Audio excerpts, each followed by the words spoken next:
कभी आपने गौर किया कि ये कायनात इतनी वसी क्यों है? ये जो रात के साए में झिलमिलाते सितारे हैं, दरिया की उठती मौजें, परिंदों के नगमे, किसी दरवेश की खामोश मुस्कुराहट, किसी आशिक की तड़प, ये सब आखिर क्या कहानी सुनाते हैं? ये सब कोई इत्तेफाक नहीं बल्कि एक ऐसा सरबस्ता राज है जो उन आंखों के लिए खुलता है जो देखने की सलाहियत रखती हैं। जो दिल इसे महसूस कर सके वही जान सकता है कि सब कुछ एक ही नुक्ते पर मरकूज है। वो इश्क जिसके बगैर कोई चीज मुकम्मल नहीं, वो वहदत जिसके बगैर कुछ भी बामानी नहीं। यही वो इश्क है जो हर जर्रे में गूंज रहा है और हर आवाज में छुपा हुआ है, जो हर नजर में पोशीदा है। मगर सवाल ये है, क्या आप इस इश्क को महसूस कर सकते हैं? क्या आपने कभी अपने अंदर झांक कर देखा है? ये इश्क कोई आम मोहब्बत नहीं, ये वो आग है जिसमें जलकर हर चीज खाक हो जाती है, मगर जो बचता है वो अबदी रोशनी है। यही वो इश्क है जो मजनू को लैला की तलाश में दीवाना बना देता है, जो फरहाद को तेशा उठाने पर मजबूर कर देता है, जो मंसूर को अनल हक कहने पर मजबूर कर देता है। ये इश्क वो जुनून है जिसे सूफी इश्क हकीकी कहते हैं, जहाँ ना अपनी जात बाकी रहती है ना किसी और का तसव्वुर, बस महबूब की हुजूरी बाकी रह जाती है। रूमी कहते हैं, इश्क का काम दिल को तोड़ना है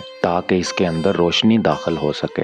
ये वही इश्क है जिसने बायजीद बस्तामी से कहलवाया, मैंने अपने दिल में झांका तो वहाँ अल्लाह के सिवा कुछ ना था। ये वही इश्क है जो एक फकीर को तख्तो ताज से बेनियाज कर देता है, जो किसी खाक नशीन को सल्तनतों से ज्यादा बुलंद मुकाम अता करता है, जो किसी खाक नशीन को सल्तनतों से ज्यादा बुलंद मुकाम अता करता है। लेकिन सवाल ये है, क्या ये इश्क हर किसी के नसीब में है? ये इश्क सिर्फ अल्फाज में नहीं, ये दिल की धड़कन में बसता है, ये सांसों के साथ बहता है, और जब हद से बढ़ जाता है तो जुबान खामोश हो जाती है मगर रूह बोलने लगती है। यही वो लम्हा होता है जब एक दरवेश दुनिया की हंगामा खेजी को छोड़कर महफिले जिक्र में शामिल होता है, जहां हर सांस के साथ बस एक ही नारा होता है, अल्लाह अल्लाह अल्लाह। यही वो जिक्र है जो दरवेशों के काफिले को मस्त कर देता है। यही वो नगमा है जो कव्वाल की आवाज में इश्क की चिंगारी भड़का देता है। यही वो लम्हा है जब दफ की थाप पर दरवेश झूमने लगते हैं और हर तरफ बस एक ही सदा गूंजने लगती है। ये वो लम्हा है जब दुनिया की सारी फिक्रें खत्म हो जाती हैं, जब जिस्म का बोझ उतर जाता है, जब जमीन की कशिश खत्म हो जाती है और रूह परवाज करने लगती है। यही वो मुकाम है जहां अक्ल हार जाती है और इश्क जीत जाता है। मौलाना रूमी ने इस लम्हे को यूं बयान किया, जब मौसीकी बजती है तो मुझे लगता है कि मेरा दिल फड़फड़ाता है और मेरे जिस्म की मिट्टी रोशनी में बदल जाती है। यही वजह है कि सूफियों की महफिल में जिक्र, समा और रक्स और धमाल इतने अहम हैं, क्योंकि ये वो जराए हैं जो इंसान के अंदर छुपी हुई मोहब्बत को बेदार करते हैं। ये वो रास्ते हैं जो दिल से हिजाब हटाते हैं, जो नजर के पर्दे चाक कर देते हैं और जो सालिक को असल हकीकत से रोशनास करवाते हैं। लेकिन सवाल ये है, क्या आपने कभी ऐसा लम्हा महसूस किया है? क्या आपने कभी अपने अंदर वो धड़कन सुनी है जो इस सारी कायनात के साथ जुड़ी हुई है? ये वो मरहला है जहाँ सालिक को ये राज मालूम होता है, वहदतुल वजूद ही एक हकीकत है और यही एक जलवा है। ये वो मरहला है जहाँ सालिक को ये राज मालूम होता है कि कायनात में हर चीज एक ही मरकज से जुड़ी हुई है। यहाँ आकर वो जान लेता है कि सब कुछ अलग नहीं बल्कि सब एक ही हकीकत का अक्स हैं। ये वही फलसफा है जिसे सूफिया ने वहदतुल वजूद का नाम दिया है, यानी हर शय अल्लाह की तजल्ली है, हर शय में वही जलवा कर रहा है, हर जर्रे में उसी की रोशनी छुपी हुई है। हजरत मुहय्यिद्दीन इब्ने अरबी ने कहा, हर शय अल्लाह की तस्बीह कर रही है मगर तुम इसे समझ नहीं सकते। ये वही मुकाम है जहाँ दरख्त भी बोल उठते हैं, जहाँ दरिया भी अल्लाह की हम्द करते हैं, जहाँ हर पत्थर में भी एक हकीकत नजर आती है। यहाँ पहुंचकर इंसान ये समझ जाता है कि हम सब एक दूसरे से अलग नहीं बल्कि सब एक ही हकीकत का हिस्सा हैं। यही वो राज है जो सूफियाए कराम ने बयान किया। यही वो हकीकत है जो हर आशिक को बेखुद कर देती है। यही वो फलसफा है जिसकी झलक रूमी, इब्ने अरबी और मंसूर हल्लाज के कलाम में नजर आती है। अब हम वीडियो के उस मुकाम पर पहुंचे हैं जहां हम फना फिल्ला और जात की नफी पर बात करेंगे।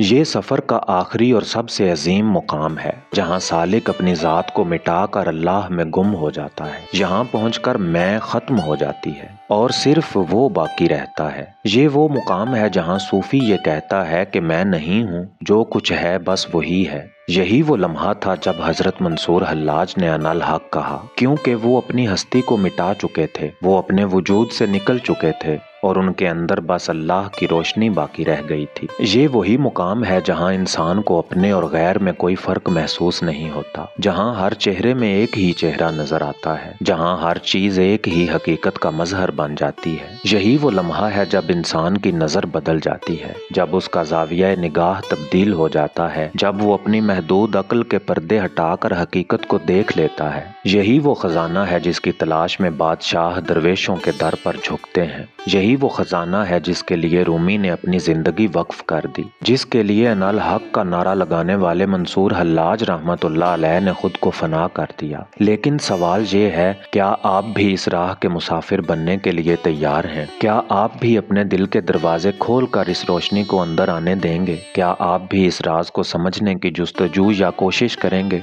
क्या आपने कभी सोचा कि वो दरवेश जो दुनिया की रंगीनियों से मुंह मोड़ लेते हैं, आखिर किस हकीकत की तलाश में होते हैं? वो किस आग में जल रहे होते हैं? वो कौन सा राज है जो उन्हें बेकरार रखता है? ये कोई आम रास्ता नहीं, ये कुर्बानियों, आजमाइशों और मुजाहिदात का रास्ता है। ये वो राह है जहाँ दुनिया की हर शय पीछे रह जाती है और साले के एक नए जहान में कदम रखता है। यहाँ जमीन की हकीकत बदल जाती है, वक्त अपना मफहूम खो देता है और इंसान किसी और ही दुनिया में जीने लगता है। यही वो लम्हा है जहाँ सूफी के कदमों में कायनात की हकीकतें आश्कार होती हैं, जहाँ उसके दिल के दरवाजे खुलने लगते हैं, जहाँ नूर की किरणें उसके सीने में दाखिल होकर उसे बदल देती हैं। मगर इस सफर में दाखिला हर किसी के लिए नहीं, ये सिर्फ उन्हें नसीब होता है जो अपनी अना को तर्क करके खुद को फना करने के लिए तैयार होते हैं। यही वो मुकाम है जहाँ अक्ल का दायरा खत्म होता है और मार्फत का समुंदर शुरू हो जाता है। ये सफर आसान नहीं, क्योंकि इसमें सबसे पहली शर्त अपनी जात की नफी है। दरवेश का पहला सबक ये होता है कि वो अपनी ख्वाहिशात को खत्म करे, अपनी अना को मिटा दे, अपनी शख्सियत को फना कर दे। ये वही रास्ता है जिस पर चलकर हजरत इब्राहिम बिन अदहम रहमतुल्लाह अलैह ने शाही तख्त छोड़ दिया, जिस पर चलकर हजरत जुनैद बगदादी ने अपनी अक्ल के तराशे हुए ख्यालात को तर्क कर दिया, जिस पर चलकर हजरत शम्स तब्रेज रहमतुल्लाह अलैह ने मौलाना रूम को दुनिया की हर चीज से बेगाना कर दिया। ये वही सफर है जिसमें इंसान को सबसे पहले अपनी जात की नफी करनी पड़ती है। मैं कुछ नहीं, सब कुछ वही है। ये जुमला ही दरवेशी का पहला कदम है। यहाँ हर शय का एक ही उसूल है, जितना तू खुद को छोड़ेगा उतना ही तुझे हकीकत नसीब होगी। ये सफर मुख्तलिफ मराहिल में तय होता है। दरवेश जब इस राह पर चलता है तो इसे कई दरवाजों से गुजरना पड़ता है। हर दरवाजा एक नई आजमाइश होता है, हर दरवाजा एक नई हकीकत को आश्कार करता है। पहला मरहला वो होता है जहाँ दरवेश अपने नफ्स को पाक करने की जिद्दोजहद करता है। उसे अपनी ख्वाहिशात को मारना पड़ता है, अपने इरादों को तर्क करना पड़ता है, अपनी तमाम दुनियावी मोहब्बतों को एक एक करके खत्म करना पड़ता है। यहाँ नफ्स एक दुश्मन की तरह हमला करता है, बार बार बहकाने की कोशिश करता है, मगर दरवेश को साबित कदम रहना होता है। ये पहला दरवाजा है और इसे तज़किया नफ्स कहते हैं। अब दूसरा दरवाजा खोलते हैं जो रियाजत और मुजाहिदे का दरवाजा है। जब दरवेश इस राह पर आगे बढ़ता है तो इसे रियाजतों का सामना करना पड़ता है। ये वो मरहला है जहाँ सूफी रातों को जागता है, जहाँ वो दिनों तक रोजे रखता है, जहाँ वो अपने नफ्स को सख्तियों में डालता है ताकि हकीकत की रोशनी को पा सके। जहाँ वो आम इंसान नहीं रहता, वो एक शोला बन जाता है। वो हर पल जलता है मगर रोशनी बखेरता है। अब तीसरा दरवाजा खोलते हैं जिसे फनाफी शेख कहते हैं या तन तालिब हो जाना कहते हैं। दरवेश इस राह में तन्हा नहीं होता, उसे एक मुर्शद की जरूरत होती है जो उसका हाथ पकड़कर उसे सराते मुस्तकीम पर चलाए। यहाँ दरवेश को अपना आप मुकम्मल तौर पर मुर्शद के सुपुर्द करना होता है। ये वही मुकाम है जहाँ मौलाना रूम ने हजरत शम्स तब्रेज को पाया था, जहाँ बड़े बड़े औलिया इकराम ने अपने मुर्शद के सामने अपने आप को खाक में मिला दिया था। और चौथा और आखिरी दरवाजा खोलते हैं जो फना फिल्लाह का है। ये सबसे आखिरी मंजिल है जहाँ दरवेश अपनी हस्ती को मुकम्मल तौर पर खत्म कर देता है। यहाँ वो अपनी जात को छोड़कर सिर्फ अल्लाह की जात में गुम हो जाता है। यहाँ वो ना अपने होने का एहसास रखता है, न दुनिया की हकीकत को देखता है, बल्कि वो एक ऐसी रोशनी में तहलील हो जाता है जो हमेशा के लिए कायम रहती है। یہ وہی لمحہ ہے جب صوفی انالحق کہتا ہے کیونکہ یہاں اس کی ہستی باقی نہیں رہتی، یہاں صرف حقیقت باقی رہ جاتی ہے۔ یہاں ایک سوال پیدا ہوتا ہے، یہ درویش جب فنا ہو جاتے ہیں تو ان کے پاس وہ روحانی قوتیں کہاں سے آ جاتی ہیں جنہیں لوگ کرامات کہتے ہیں؟ یہ طاقتیں درویش کے اپنے اختیار میں نہیں ہوتی، یہ اللہ کی عطا ہوتی ہیں۔ جب ایک شخص خود کو فنا کر دیتا ہے تو وہ حقیقت کے قریب ہو جاتا ہے، اور یہی قرب اسے وہ مقام عطا کرتا ہے جہاں دنیا کی عام حقیقتیں بدلنے لگتی ہیں۔ یہی وہ مقام ہے جہاں درویش کے ہاتھوں میں شفا آ جاتی ہے، جہاں وہ ایک لمحے میں دور دراز کے مقام دیکھ سکتا ہے، جہاں وہ دنیا کی حقیقتوں کو ایک نئی نظر سے دیکھنے لگتا ہے۔ یہ طاقتیں کسی جادو یا کرشمے کا نتیجہ نہیں بلکہ قرب الہی کی برکت ہیں، اور یہ کرامات ہمارے لیے کرامات ہوتی ہیں، اس درویش کے لیے کرامات نہیں ہوتی، کیونکہ یہ اس کا روزمرہ کا معمول ہوتا ہے۔ یہاں صوفی کا اصل مقام یہی ہوتا ہے کہ وہ ان کرامات میں نہیں الجھتا بلکہ اپنی توجہ اپنے محبوب پر مرکوز رکھتا ہے۔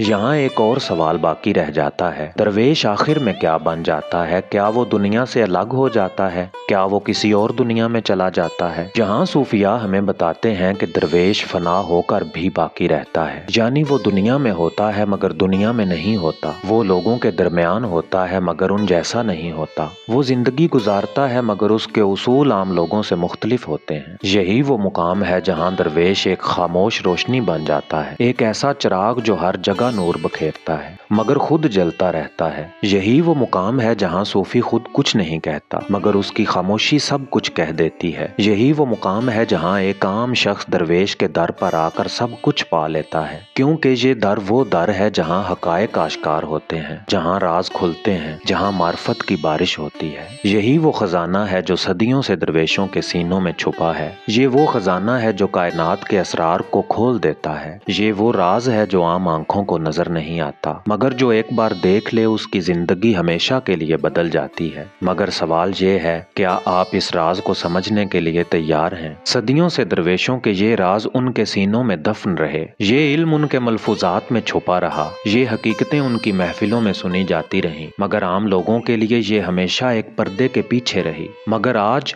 ایک درویش کی کرم نوازی سے یہ پردہ ذرا سا ہٹنے لگا ہے۔ یہ داستان جو ہم نے آپ کے سامنے رکھی ہے صرف الفاظ نہیں، یہ وہ روشنی ہے جو اندھیروں میں بھٹکنے والوں کے لیے چراغ کا کام دیتی ہے، یہ وہ خزانہ ہے جو ہمیشہ سے اہل دل کی تلاش رہا ہے، یہ وہ راستہ ہے جو صدیوں سے صوفیوں، درویشوں اور اہل معرفت نے طے کیا ہے، یہی وہ داستان ہے جو داستان اردو میں آپ کو سنائی جاتی ہے۔ یہ صرف ایک ویڈیو نہیں، یہ ایک دعوت ہے، آپ کو بلایا جا رہا ہے کہ آپ بھی ان راستوں کو دیکھو، ان دروازوں کو کھولو، ان حقیقتوں کو پہچانو۔ آپ کو یہ موقع دیا جا رہا ہے کہ آپ داستان اردو کے ساتھ ان اسرار کی دنیا میں قدم رکھیں، ان صدیوں پرانی حکایات کو سنیں اور ان درویشوں کی حقیقت کو اپنی آنکھوں سے دیکھیں۔ یہاں کہانیاں صرف کہانیاں نہیں ہوتی، یہ وہ سچائیاں ہیں جو آپ کی روح کو ہلا کر رکھ دیتی ہیں۔ یہی وجہ ہے کہ داستان اردو آپ کو ان بھولے بسرے راستوں پر لے جانے کا علم اٹھا چکا ہے۔ یہ ایک عام چینل نہیں، یہ ایک ایسی محفل ہے جہاں ہر ویڈیو ایک نیا دروازہ کھولتی ہے، جہاں ہر کہانی آپ کو کسی نئے راز سے روشناس کرواتی ہے، اور اگر آپ نے یہ راز سن لیے ہیں